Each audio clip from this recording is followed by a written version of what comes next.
good and evil. We have Santa versus Devil.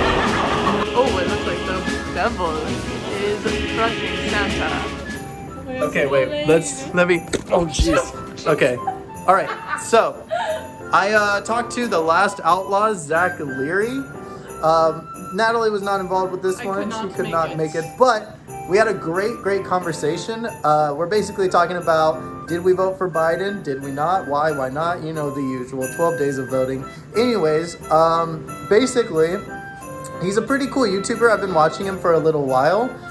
He's making kind of a mark in the bread tube area. Do you know what bread tube is? Yeah. What is it? It's like leftist YouTube, isn't it? Yeah, who's your favorite bread tuber? I don't really know a lot of bread tubers. Oh, maybe the Combo Couch? Are they considered that? Yeah. Yeah? Yeah, Pasta and Fiorella. I actually mentioned them in this video. But my favorite bread tuber is the Far Left Show. Johnny and Natalie.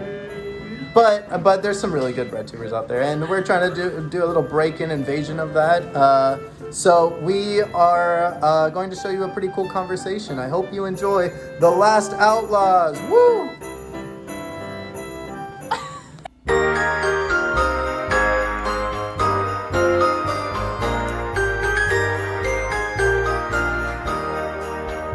On the first day of voting, My country sent to me a pandemic and a quarantine.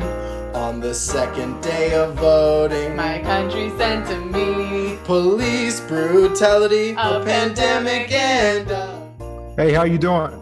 Hello, Mr. Zack. Last Outlaws. I just wanted to tell you I wanted to wear my Halloween costume. I'm a teacher, and so I was just teaching actually, and I was wearing my costume. So I figured I'd just jump right into this video this way. But it's good to see you. Good to see you. Yeah. So I really wanted to talk about what do we do this election? Like, what's going on? Who are you voting for? That's what I really. I've already voted. And I voted for a man named Howie Hawkins. Oh, okay. So you work? Do you work for the Green Party? A little bit. Little bit. Okay. So why did you choose Howie Hawkins over Joe Biden? Well, Joe Biden is a disaster in almost every way. I mean, the people who are unwilling to address the problems with Joe Biden are not being totally honest with you, and I can understand that. So I guess if I were to put myself into that mentality, it's, well, Biden's better, so let's ignore this and that and this. Yeah. Just because Trump is worse, right? That's sort of, I think, what the mentality is. Mm-hmm. Is Howie Hawkins, because the thing is, you don't vote for him because he has a chance. You vote for him on principle, correct? Well, there's a couple of reasons. A big reason people are voting for the guy is because the presidential ticket determines ballot access for congressional candidates, for Senate candidates, and people really do want to see a strong challenge to Democrats from the left. So that's another reason. Yeah, I feel like it's a difficult situation for me because I voted for Joe Biden. Okay. And I was so tempted to vote for either Howie Hawkins or the socialist candidate Gloria La Riva, but I'm honestly actually afraid of Trump, and I know I'm one of those guys who constantly attacks the neoliberals, and I hate the narrative of the lesser evil. So I totally, like, I'm actually on that side. I despise it. I still hate Joe Biden, even though I voted for him. But there is that bit of fear that if we get Trump again, if this whole situation in this country is just going to progressively get worse in terms of no coronavirus help, as well as like he's not going to like raise the taxes for the wealthy. He's going to potentially lower it, decrease it even more. And so I was honestly, that's what made me vote for Joe Biden. I wanted to hear really like why do you think Joe Biden is a disaster? Okay, well, I appreciate your perspective. I do find it interesting, because I don't have the same perspective. So I like hearing people's opinions that I disagree with. That's much more interesting than a conversation where we agree on everything. Yeah. So, number one, are you familiar with the DNC fraud lawsuit and the contract that the Hillary campaign had with the DNC back in 2015? Is this where the DNC said that it's perfectly okay for them to pretty much rig the election? Yeah, and Donna Brazil, who was brought in to clean up the mess left by Deborah Wasserman Schultz, revealed in an article she wrote herself. So it's not somebody reported this. She wrote the whole thing. And she essentially said that the Hillary campaign was in charge of the Democratic Party at that time. The Hillary campaign, before a single vote was cast in Iowa, controlled staffing, fundraising, press, you name it. They controlled all that stuff. And that's the technical power that they give the nominee. So if you ran, John, and you won the nomination, that's what they would give you as the nominee of that party. But they had given it to her ahead of time, the technical power of the nominee. And this time it was a little bit more slick. You know, you had Barack Obama encourage people to drop out, which is perfectly fine. But the problem that I have is that the mainstream media, which I consider to be another arm of the Democratic Party, their MSNBC is basically the Democrats' PR division. Yeah. They pumped, along with CNN and NBC and all of these mainstream media networks and websites, gave Biden $100 million of free positive coverage. So you have a guy like Bernie who would outraise the entire field for months. You had Biden who came in fifth, came in fourth, and then second. Yeah. He pulls off a win fair and square, in my opinion, in South Carolina. I have no problem with his win in South Carolina. I do have a problem with the mainstream media coming in and pushing him over the top. When he was broke, he was dirt broke. Hadn't been to a Super Tuesday state in over a month leading up to South Carolina, his win in South Carolina. So people like you and me, we thought, well, there's no way Biden can even catch up. The mainstream media stepped in and helped him, because his campaign was a campaign run out of arrogance, incompetence. Biden was a terrible campaigner. He couldn't pull crowds. He didn't have a dynamic message. And he was mean. He was not a nice person. You would see him at these things. And as a voter, I don't like seeing this guy who's been in politics for 50 years, who did the crime bill, who sold out American manufacturing along with Republicans. I don't like seeing this guy thinking that not only is he entitled, but that he can put his hands on some guy in Iowa and poke him and say, go vote for somebody else. That's not appealing to me. So I would start there. Him as a human being is completely entitled. His whole life, I think he's been on the wrong side of history.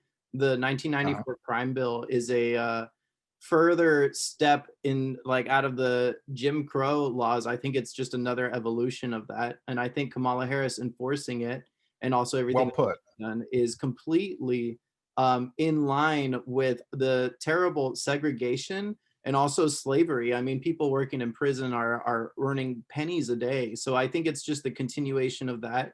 They're the modern day slave masters. That's what I think, honestly. So with all of that said, Joe Biden being a horrible person in general, I voted for him because I personally believe that we don't have a functioning democracy. But our two choices are Joe Biden and Donald Trump. That doesn't mean we have a democracy, though. That means we're just given two people, both very similar politics, actually, and we have to choose one that's the lesser evil. Now, I know that's the terrible neo-lib narrative, but I think it's actually true based off of our current reality. And so I voted for Joe Biden for a few reasons. One is that he actually believes in climate change and would do something, although it's not enough. It's stepping in that direction. He would create the public option, which, while that has the potential to just peter out and be destroyed, again, it's something that progressives could hold on to. And then the other two things, one would be just raising taxes on anybody making 400,000, and I think that's really important. And the very last thing is free public college tuition for anyone making 125K or lower. As much as I despise the man, I hate him. If he does those things, I think that would help to alleviate some of the terrible things going on today. So that's sort of my perspective in terms of what's going on right now. I hate it. I'm not happy to vote for him, but that was sort of the decision I had to make based off of who we have. All right. Well, see, I do think you have an interesting perspective. I mean, there's a lot of what you've said so far that I don't necessarily disagree with, but for other reasons that I think are stronger for me, right? I'm not going to, I didn't do it. See, here's one, is you were a Bernie guy, right? Yeah. So they called you a sexist, racist, a communist, anarchist, violent. They tried to characterize Bernie people as violent. So when somebody characterizes you as a human being that way, why would you turn around and support those people? That's a great question. I think the truth is we don't have a choice. I mean, I think Trump actually has a strong chance of winning because of how terrible Biden is. And I mean, I even when they asked him a couple of days ago about the recent shooting, he turned immediately to looters and said, "Yeah, but we have to have peaceful protests." And he constantly tries to attack the left. I think was it you or Convo Couch? There was a very recent video about Kamala Harris, her interview about being asked if she's progressive, and she laughed and she said that she's a what did she say? She's like an immigrant. She's a woman who likes hip hop. Like she completely moved away from that question. Yep. So she won't even consider herself progressive. Well, and that's political. You know, she's not going to say yes or no. She doesn't want to hurt her views with the Bernie people or the centrist people. You know, that's a politician, you know. You're right. And I with your question, I think in a way it's still politics, which is really sad in terms of being called like a communist and like a sexist and all that stuff. I think the major goal of both parties is, and you could see it in the recent debates with Trump and Biden, is to eradicate the radical left, as they call it, which would be you and me, anybody who sort of fits outside of the establishment center.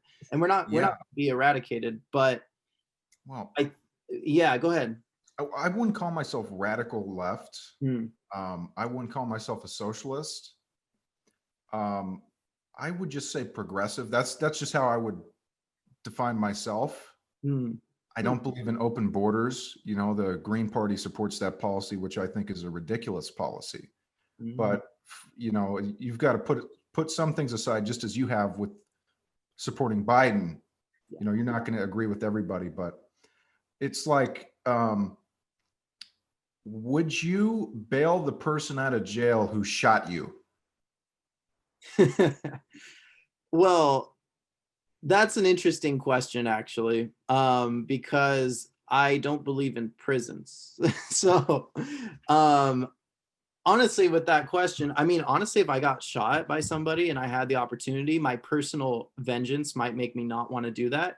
But I believe that in a rational society, we actually should abolish prisons. I know that's probably a bit further left from you, but I think that if we constantly are locking people in cages and trying to be the judge of themselves as an entire person, I think it skews towards locking people in poverty up, even if they have committed murder. I think that rehabilitation is the most important thing. I know that's sort of different from the point you were making, but.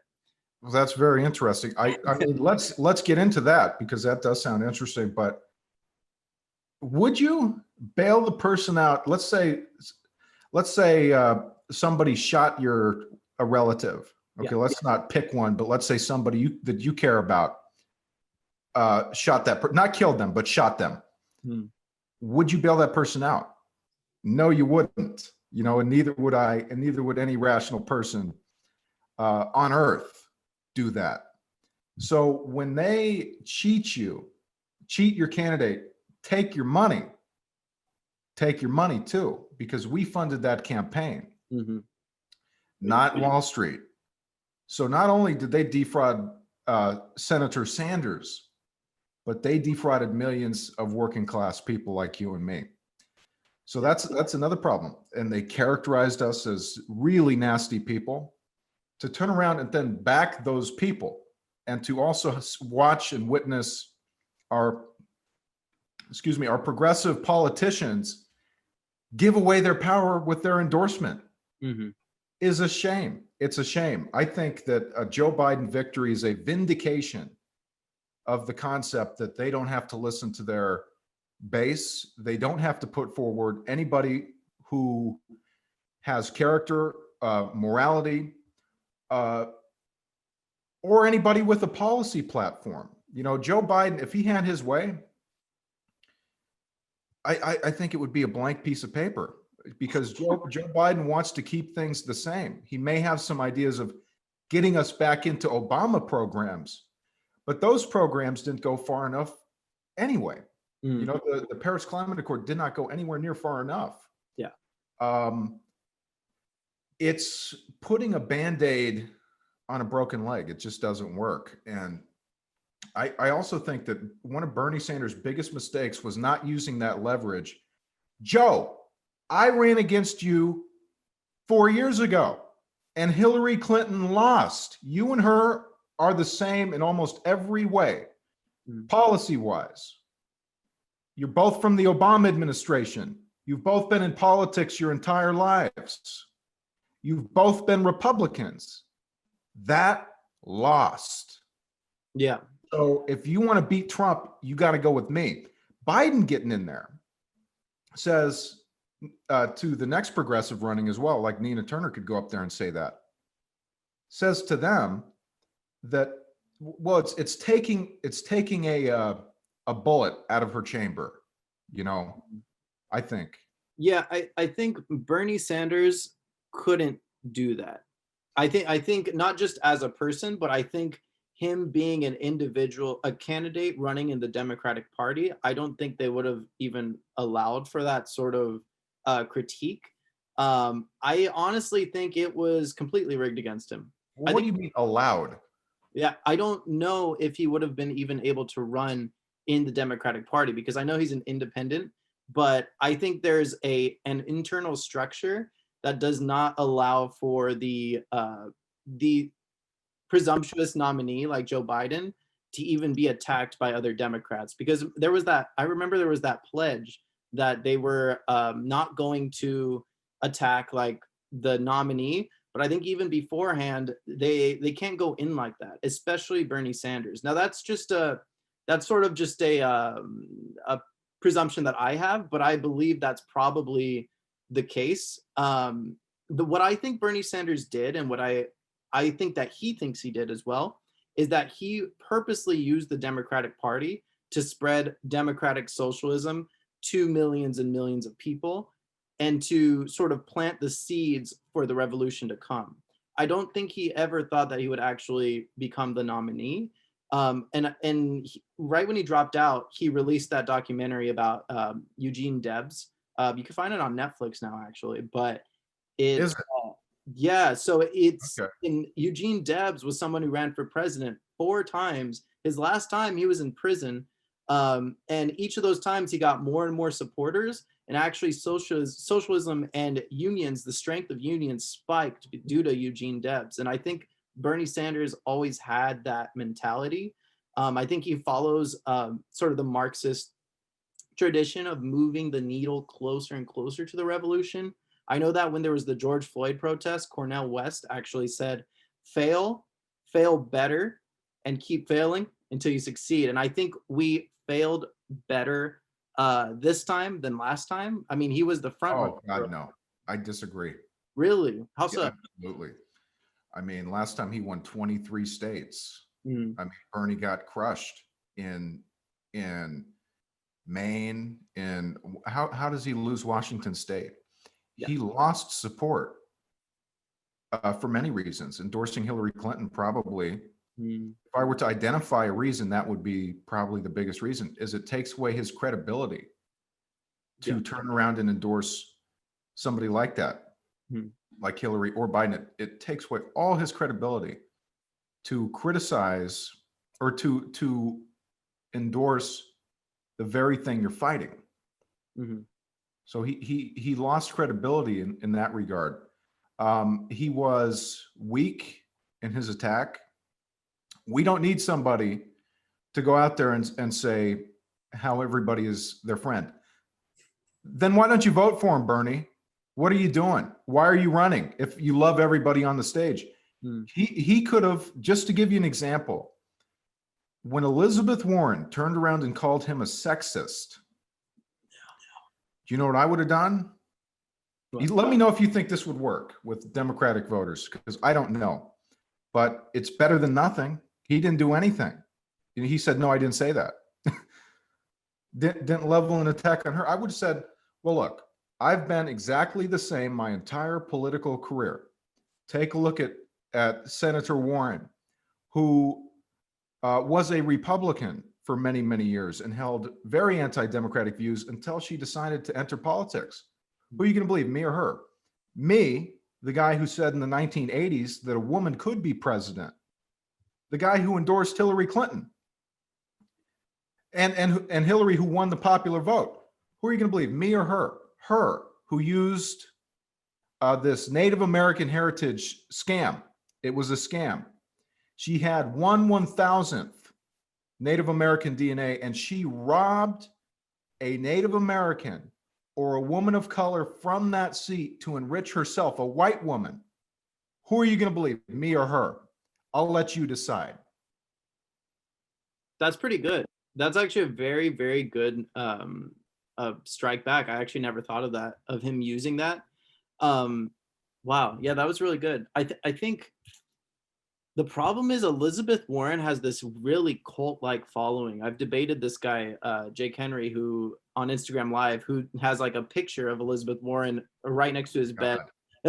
And there's a ton of Elizabeth Warren followers. I don't think they listen to reason.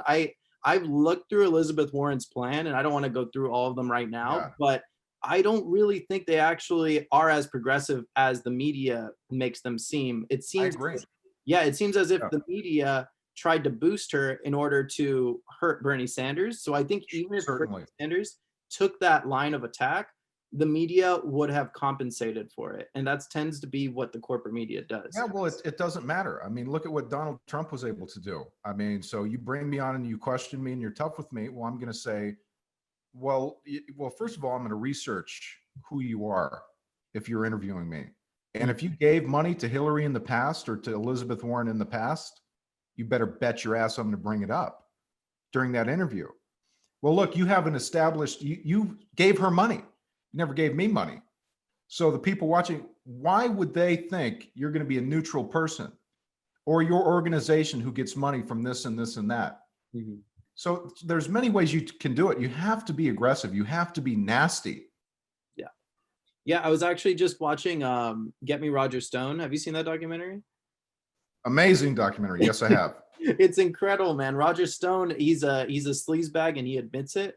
But man, he knows how to run a campaign. He knows how to attack people, just like you're talking about. Donald Trump, I think, as despicable as he is, he ran a wonderful. I don't think this campaign's very good currently, but I think last campaign was like magic. It was magic, and he was really good. Yeah, he was really good in that last campaign. This campaign, he's doing a little bit better. I think at these more recent events, he's doing a little bit better. He's now playing videos of people going after Biden, Democrats. So I think he's stepped it up a little bit. I think he's a little nervous. And how could you not be? Yeah, seeing the polls, but it's one of those things. These polls are super interesting because if you ask somebody their preference, they'll tell you who they like better. But does that mean they'll actually vote for the person? Like, it's like a bill. Do you pay your bill the day you get your bill? Sometimes, right? But sometimes you'll put it over there on the table. And how many ballots are going to be over there on the table? Because nobody cares about Joe. He's not an inspiring guy. Yeah. There was a extremely adamant Hillary Clinton supporter from 2016. I was talking to her yesterday, and we would bicker all the time, 2016 and 2015.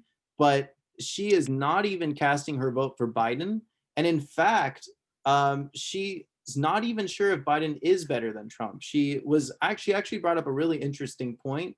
I'm not too well versed in it, but it's about hegemony in the Eastern Hemisphere and how Biden is actually more aggressive about being an imperialist in that area of the country than Donald Trump is. And I think that's a very interesting point. Without question. Without question. Absolutely. And I think it is really interesting to think about, like Rand Paul was out there doing a stump speech for Trump. It was like, I've seen it. I think. Yeah. And he said, if you want no more wars, vote for this guy, Donald Trump. And Donald Trump was right there with his, his thumb up and his MAGA hat. And it's interesting how it seems like the Republican and Democratic parties just sort of like revolve and sort of become ultra conservative. And then the next time they're never really progressive, but like, it's just weird because their policies flip-flop. It doesn't even seem to matter if they're Democrat or Republican. Yeah. Well, Trump is not a real Republican either. He's been a Democrat most of his life. Pro-abortion, was a fan of Hillary Clinton. So yeah, I mean, with both of these guys, it's hard to really know what they actually believe in. That's one of the things I think that's unique about Bernie Sanders is what he thinks, and he believes that. Yeah. Biden, see, I would agree with the person you are talking about, because Biden, I think, is actually much more dangerous than Donald Trump in many, many ways. One of those ways is that the mainstream media would let Joe Biden do anything, and they would never inform the public on what he is doing. There would not be any public opposition because the mainstream media would never tell people who aren't paying attention, like you and me, what's happening. When Barack Obama poisoned Flint, Michigan, and let children die, the mainstream media didn't talk about it. When Barack Obama built those cages, the mainstream media never talked about it.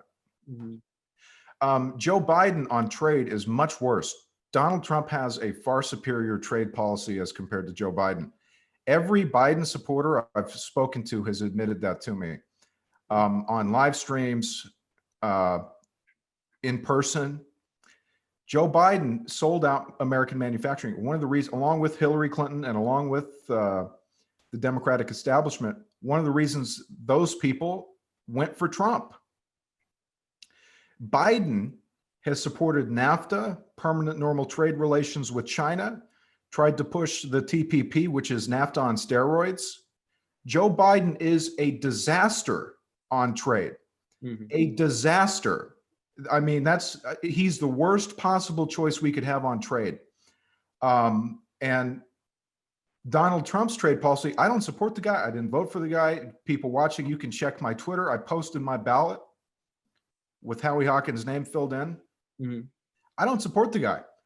But when it comes down to, do I like anything of Trump's? I like his trade policy. Do I like anything of Biden's? No. So why am I going to go out and try and campaign for Biden when at least with Trump, see, we have all this garbage from both of them, but at least with Trump, there's a little diamond hidden in that nugget of, you know what, right? I mean, there's a little diamond in there that I can look at. At least I got trade. At least I've got Trump putting tariffs on China. At least I've got Trump trying to get American factories to come back in through these measures with the economy and through some of his business experience to pull those people back, offer them incentives and punish them. if they flee our country. Biden wants to force American workers to compete with people in China who are making 50 cents an hour. See, if you and I have the same company and I'm paying $15 an hour for my people, and we're making the exact same thing, and you're paying 50 cents, there's no way I can compete with you. Exactly. Yeah. The outsourcing and the trade deals involved with the neoliberal establishment, Democrats especially, has been absolutely horrible for a long, long time. I honestly, I don't know if we have even a functioning democracy. I know that I feel like it's totally the bankers in charge of our country and the world at this point. I mean, we have this globalized economy, but most countries give about 70% of their output to the United States. And I think that's insane. And I think capitalism is bound to fall at some point in the near future. And I think my only argument for voting for Biden is that if he makes, like, let's say college 125K, anybody making 125K or less makes college free for them, then more people will be lifted out of poverty. And at that point, as more people become educated, hopefully, I'm hoping that they become more educated in Marxist or far left ideology. That's what I would consider myself, a far leftist. And eventually that would lead to the revolution. I don't necessarily, like, when it comes to the outsourcing of jobs and Trump bringing American companies back here, I mean, those jobs are still trash in general. Like, they're trash for the environment. They're still low pay. I think there's got to be a breaking point at some point. But that's just really my perspective on that. Well, I mean, I wouldn't disagree, but yeah, it's about a fair playing field. I mean, American companies, and we're not talking about just giant companies, but we're talking about mom and pop businesses. You know, they deserve an opportunity to compete. Yeah. In this economy. You know, that's what it's all about. And I don't support anything that is not majority supported by the American people. If I were to put forth a platform, or if I were to advise the Green Party on a platform, I would tell them to take off the anti-death penalty policy that they have in support, because people love the death penalty. It doesn't matter if it's good or bad. That's what Americans want. And why would an American politician turn around and do something that 13% of the American people want, while 97% are opposed to it? I don't think an American politician has that right. I think they should listen to the American people. It's the same with open borders. You may have some people who believe that's more humane, but that is a horribly unpopular policy. Yeah, I think it's difficult. Like, the rule of the majority sometimes is not the best thing, actually, because I disagree with that. Even like the Prop 18 in California, I mean, that was to allow for gay marriage, and the majority of people voted against allowing gay marriage. And I know that times have changed, but sometimes the rule of the majority is extremely held back and discriminatory. And well, you have to be able to convince them, John. You have to be able to come to them and explain to them why it's a more humane thing to do. Yeah. No, I agree with you. If people reject it and that's not what they want, I don't think the government should give them that. People want Medicare for all. That's why I support the policy. If people hated that policy, how could I in good faith advocate for something that people are against? I mean, my fear with that is liberals, interestingly enough, started out anti-democratic. Liberals wanted, like John Stuart Mill, they wanted a little bit more control, like certain people in control. They liked the concept of barter and trade, and they wanted to do anything to maintain that. And I think you can see that in the Democratic Party. They still want to hold on to sort of these hyper capitalistic things that I don't think the majority of people want. Like you said, Medicare for all, that's definitely moving more towards socialism. And I don't know if we're gonna get it here. I really don't know. Popular though. It's popular, and I wouldn't, that's my first instinct, is to do what the people want and to support that. But I would say that it's not for everything. It comes down to personal responsibility too, as a commentator, as a politician, as whatever it is. And you have to be presented with that information too. But I would try and convince the people rather than ram something down their throat that they don't want. I would come to them and explain, and I would bring on smart people to explain, right? Like the Iraq war. People wanted the Iraq war at the time, right? But you had courageous people like Bernie Sanders and others who took a stand against that war. So you have to also have, as a commentator, as whatever it is, as somebody who is trying to influence politics or policy, have that morality and have that sense where if you come to me with a very popular thing, I also have to be able to look at it and understand that the people were lied to, right? That's a big part of it too, is you have so much misinformation out there, and it's almost an empathetic thing. It's like, well, look, I know you have good motives, and that's another problem. But I understand, as a person, you have good motives. You want what's best, but you're wrong. And here's why I think that. That's what I hate about the Trump and Biden thing, or the Trump and Hillary thing. Trump people are not bad people. Hillary people are not bad people. They just have their reasons. We all, I think, want an America that is better for us, the people. It has nothing to do with the personality of Trump or Biden. We're just dealing with what's in front of us.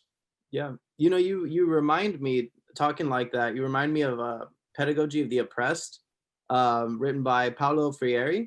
He's a socialist educator from Brazil, written a while back. You should definitely check it out. It is a socialist work. It's pretty short though, but it basically became my foundation, not just for what I do in the Far Left Show, but as a teacher and a playwright and a composer as well. I like to approach everybody from all perspectives and say, okay, you mean well, you mean the best. You might not understand the best way to get to stability and the healthy well-being of everybody, of the populace, but let's try to talk it out and have a dialogue. I think the dialogue is what's extremely important. And I'm sure that's why you have your show. And it's a great show, by the way. I really love your show. Have you heard of Convo Couch by any chance? I think I have. Yeah, you should. Honestly, I feel like you should do a collaboration with them, because even though, you like talking to people of different perspectives, I feel like you and Pasta and Fiorella would have a great back and forth. You two also have similar subscriber counts. I definitely checked that. Both got 30K, which is pretty good. I've been rejected by some strange people. My anti-Biden stance, I think, has gotten me into trouble. Yeah. With some people I reach out to, like Paula Jean Swearingen was this close to coming on until, they found out about all the nasty Biden stuff. Wow. Same with, and I know that for a fact almost. When it comes to, like, I reached out to Hard Lens Media, never got back to me. So, I don't know. I've had some interesting people, Jane Elliott, Gary Byrne. Are you Call of Duty fan? I am, but I don't know anybody involved with it. I just had, did you play the first Black Ops? Yeah. The campaign? Yes. I had the voice of Frank Woods on the show. What? Is he political or what? What does he do? No, no, he's not. We didn't go there, but he's a cool guy. Oh, sweet, man. Yeah, that's awesome. Have you considered, like, I'm sure Vosh might be one of those guys, but I feel like if you debated him, that would be a very interesting conversation. Have you heard of Vosh? Debates make me nervous.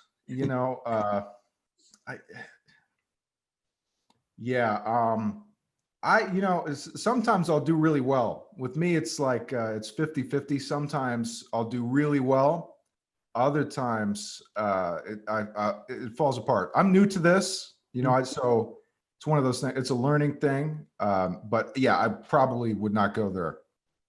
I wouldn't do a debate with somebody with a bunch of fans and everything. Probably not. I mean, based off the Roger Stone documentary, isn't it like hate is more powerful than love? If you get the hate of those fans, might be a good thing. But we'll see. Yeah. Well. Yeah. I don't know. Probably not.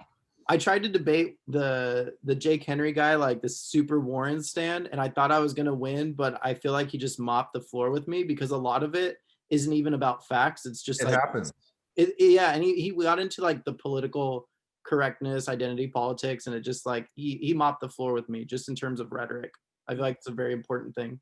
Yeah, I get a little too pissed when I get pissed off during one of those debates. I have trouble articulating to the degree I want. You know what I mean? If I had a debate with 4 Biden supporters and just me on the should Bernie people vote for Biden, all former Bernie people, me former Bernie person, me against 4, and I had drank a little bit. I was not intoxicated, but a little bit, and I come on there and it's just bam, bam, bam. So I get loud. It just didn't go. It didn't turn out well. Yeah, definitely never drink before a debate. I learned that on my first debate too. Yeah, that's a good rule. Yeah. Last thing I wanted to just ask you about that I was curious about is who do you think might run like next? You mentioned Nina Turner. Do you think she's going to run? I hope so. Yeah, I hope so. I don't think AOC is the person for the job in many ways. I think she is unappealing to the American people. I don't think if you put her out in front of America, they're not going to like her. She's not very smart. She's not articulate. She makes gaffe after gaffe after gaffe. She's too young. She's too inexperienced. And there may be a likability factor with her. She flip-flops on progressive policy all the time. She has no major accomplishments in the Congress. So not her, not AOC. But I would support Cornel West. If he gave it a go, I'd probably vote for him. If Nina Turner went in there, if Killer Mike, I would support. I think we need like a famous person to go in there. I think Susan Sarandon would be a great candidate. Wow. But isn't AOC almost more famous than Susan Sarandon at this point? No. Really? Yeah, absolutely I think not. with the newer generation, potentially. But with the newer generation, but who cares, right? They can't move anything, I wanted to just say, I feel like you said she makes gaffe after gaffe, but it can't be worse than Biden. Cannot be bad. It's pretty bad. I think she forgot about the judicial branch of government. She was saying we have this and this, and she's a gaffe machine. She may have gotten better, but when she first was elected, she was just giving Republicans ammunition to shoot her down. Yeah. But even like Rick Perry, the governor of Texas, he couldn't name the 3. Wasn't it like the 3 branches or something? Yeah, it sunk his campaign, and that's what people know him for. That's it. That's the end of him. Or Aleppo. Do you remember that whole thing? Yeah. Well, he made a mistake. That's honest, and I like that he said he didn't know. But they asked Trump the same thing in one of those debates, and he says, well, do you think Aleppo, what do we need to do to prevent it from falling? Well, it has fallen. I think it's really what we're talking, it has fallen. He just talked around it. Yeah. Yeah. That's probably better than to say you don't know something. I mean, personally, like, I think AOC would be a great candidate, along with Ilhan Omar or Rashida Tlaib, but I do think they need a little bit more experience. I just don't think anyone could be worse than Joe Biden, honestly, at this point. I think I think you mentioned this recently. He seems like he might even be in stage 2. That was just some speculation, but it's just like he forgets everything. I mean, he thought he was running against George Bush a little while ago, which is incredible. And incredible that someone could make that mistake running for president and is likely to win. Well, people came back at me on that one, and he was doing a stream with George Lopez. Okay. I didn't know that when I made the video, but he says 4 more years of George. You know, so that's kind of a stupid defense. Yeah, I don't think it's a good. In that sentence, it sounded like he was trying to say Trump, but said Bush. So. Yeah, but see, we wouldn't have made that, connection if we didn't have all these other examples. Yeah, he's a disaster. He is. Well, this is a good chat. It was really nice to finally get to talk to you in person. I watch your videos all the time, so I really do appreciate having this conversation. No, I appreciate it. No, I had a great time. Thank you.